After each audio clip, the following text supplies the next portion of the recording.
Hello दोस्तों। MSP maximum support price, MRP maximum retail price. तो महंगे टैग का खेल, नियमों में बदलाव की तैयारी। उपभोक्ता को भ्रामक छूट और बेवजह ऊंचे मूल्य टैग से राहत दिलाने की दिशा में केंद्र सरकार का बड़ा कदम। एमआरपी अधिकतम खुदरा मूल्य पे विचार चल रही है। तो सबसे पहले देखिए मैक्सिमम रिटेल प्राइस। अगर आप कोई भी सामान खरीदते हैं तो उसमें एक मैक्सिमम रिटेल प्राइस होता है, कितना रुपया है।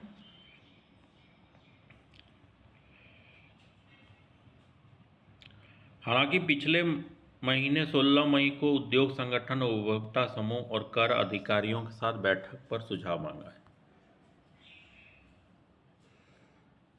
खुदरा दुकानों के पैक पर छपे अधिकतम मूल्य तक की कोई भी कीमत वसूलने की आज़ादी है।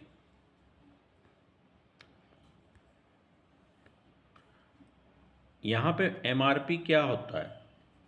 ज़्यादातर विकसित देशों में एमआरपी जैसी कोई व्यवस्था नहीं है और बाजार की ताकतें कीमत तय करती है। भारत में एमआरपी बताना जरूरी है, लेकिन कीमत निर्माता तय करते हैं।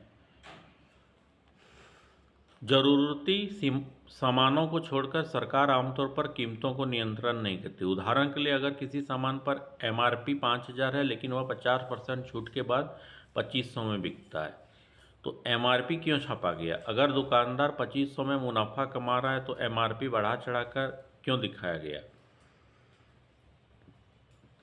क्या यह ग्राहकों को लुभाने की चाल थी? प्रस्ताव के अनुसार पारदर्शी बनाने के उद्देश्य से लाया जा रहा है। उद्देश्य है कि एमआरपी एक उचित लागत और सीमित मुनाफे के आधार पर तय किया जाए। अगर यह बदलाव लागू होता है तो भारत के खुदरा मूल्य निर्धारण की प्रणाली को काफ़ी हद तक बदल सकते हैं। जीएसटी का कनेक्शन भी है। एमआरपी नियमों में बदलाव के लिए वित्त मंत्रालय के साथ तालमेल जरूरी होगा, क्योंकि जीएसटी लेन देन मूल्य पर लगता है और हमेशा एमआरपी नहीं लग होता है। कंज्यूमर वॉइस के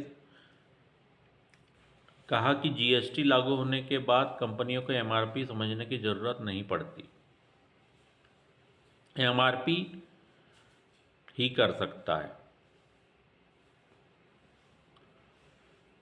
जीएसटी को एमआरपी से जोड़ना जटिल हो सकता है।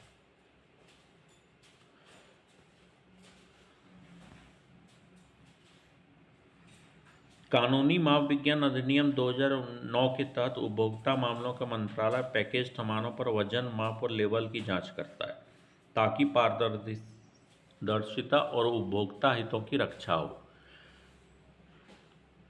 लेकिन ये अधिनियम कीमत तय करने का कोई तरीका नहीं बताता।